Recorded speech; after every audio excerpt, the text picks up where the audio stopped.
Welcome back to the deep dive. Today, we're diving into this kind of crazy world where hedge funds are making these huge bets on aging energy assets. Yeah. These assets are owned by private equity firms, and the market for them, it's not exactly on fire right now. No, not at all. It's like this high-stakes poker game For sure. with some really interesting players. Yeah, and some big names too. Absolutely. Yeah. We're seeing the rise of what's called continuation funds. Continuation funds. Okay. Yes. So, imagine this private equity firms, they need to hold on to these assets for longer than they planned. Oh, I see. A continuation fund, it's like an extension. Okay. Yeah. Gives them more time to hopefully find a buyer eventually. Okay, so they're hitting the snooze button on selling. Exactly. Got it. Yeah. But why not just sell now? I mean, we've got Valpost Group, Elliott Management, even BlackRock and Goldman Sachs are kind of poking around this market. We see about a decade ago, oil was around $100 a barrel. Yeah, that's right. Private equity firms were just gobbling up energy assets. But now those assets are getting old. The whole energy scene has changed, and selling them is way harder than they thought it would be. So it's like buying a classic car. You know, when it's super popular, you think it'll always be valuable, but then things change, and suddenly it's tough to find a buyer. Absolutely. Makes sense. But what's making it so hard to sell these energy assets and now W? Well, there's a few things going on. Okay. First, commodity prices. They're all over the place. It makes investors nervous. Oh, yeah, definitely. Then you've got this whole ESG thing, environmental, social, and governance. ESG. Investors are thinking more and more about a company's impact, before they invest, and that makes some hesitant about traditional energy. Makes sense. And then on top of that, rising interest rates are making borrowing more expensive, and that really slows down deals. So it's a perfect storm of challenges. Yeah, pretty much. But you said this creates an opportunity for certain investors. Who are these investors? What are they seeing that others aren't? These are investors who aren't as worried about ESG. They're comfortable with risk, and they're looking for potentially big returns. Got it. They see this as a chance to buy assets at a discount. They're betting the market will turn around. They're like bargain hunters, Exactly. looking for that hidden gem. But how much of a discount are we talking about? Well, take Kane Anderson Capital Advisors, for example. They had this energy producer called Kraken Resources, and they moved ownership into a continuation fund led by Valpost Group. Okay. And get this, they did it at a 10% discount. Whoa, 10%. That's a big discount. It is. So Valpost Group sees something in Kraken Resources that others are missing. He'd like it. But is this common, or is this just a one-off? Oh, no, it's definitely not a one-off. Elliott Management's out there buying up energy assets, too. They've acquired assets from firms like Ridgewood Energy, Riverstone Holdings, and Quantum Capital Group. Wow. So while some are seeing this as risky, others are diving right in. Yeah, that's right. But I gotta ask, are there any downsides to these continuation funds? It can't all be sunshine and rainbows, right? You're right to be cautious. Continuation funds are not a guaranteed win. Right. Remember, Riverstone's Enviva Continuation Fund, backed by Goldman Sachs and others. Huh? Well, it went bankrupt. Ouch. So, even with big players and what seems like a good deal, there are still risks. For sure. What happened there? Why did it go bankrupt? Enviva was a wood pellet producer, and they hit some roadblocks. Okay. Demand for wood pellets in Europe, their main market, it didn't grow like they expected. No. Plus, they had operational issues and took on a lot of debt. Sounds like a recipe for disaster. Yeah, it just wasn't sustainable. So even in the energy sector, there are winners and losers. Absolutely. And for investors looking at these continuation funds, they got to understand the specifics of the assets, Right. not just focus on the discount. Exactly. Are there other concerns investors have about continuation funds beyond the risk of individual assets underperforming? Oh yeah, definitely. Traditional investors like pension funds, they're really wary. Okay, why is that? Well, they see potential conflicts of interest when a private equity firm is both the buyer and the seller in a continuation fund deal. I can see why that would raise eyebrows. Yeah, it raises questions about whether the pricing is fair Right. and if all the investors' interests are being protected. Yeah, that makes sense.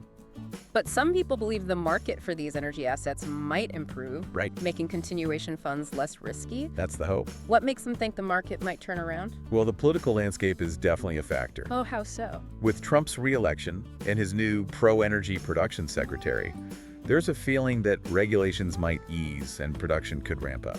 Okay, but isn't that a bit of a gamble? What if the focus shifts even more toward renewable energy? That's always a possibility. Right. It's a risk investors have to weigh. But the current administration's policies suggest a good environment for traditional energy in the near term. And on top of that, the Federal Reserve cutting interest rates could make it cheaper to finance these deals, Yeah, that makes sense. potentially leading to more activity in the energy market. So lower interest rates mean companies can borrow more easily to invest in energy projects, which could increase demand for those aging assets. Exactly. It's all connected. It's fascinating how all these things, from politics to the economy to how investors are feeling, all affect this market. It really is.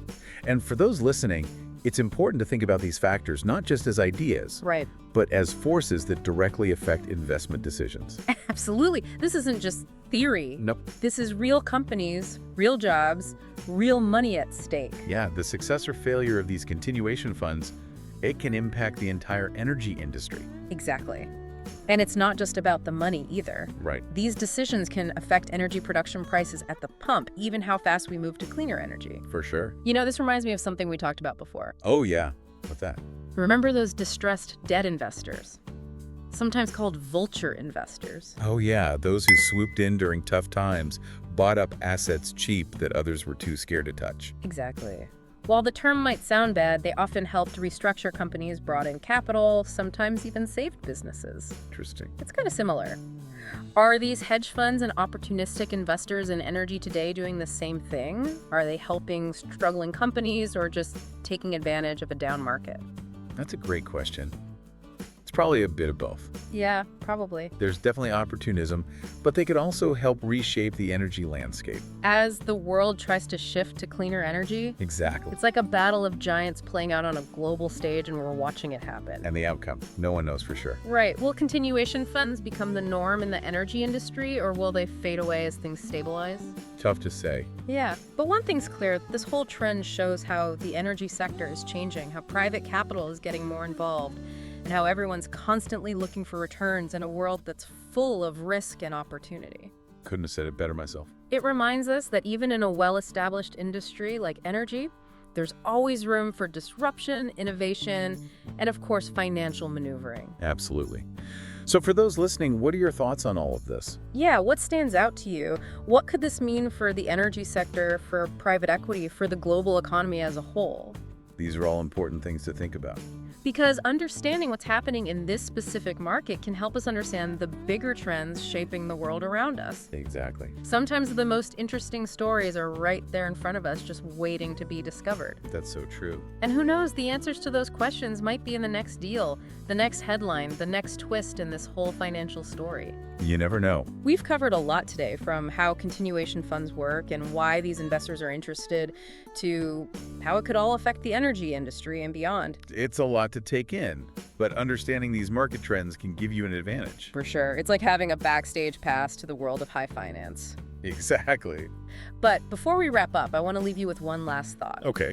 We've talked about the investors, the risks, the potential rewards, but what does this trend of hedge funds profiting from aging energy assets really mean in the big picture? That's the question I want to leave you with. Is this just a temporary thing because of the market right now, or is it a sign of a bigger change in energy? Are we seeing a new kind of energy investor, one who's comfortable with uncertainty and volatility, and maybe even declining demand for fossil fuels?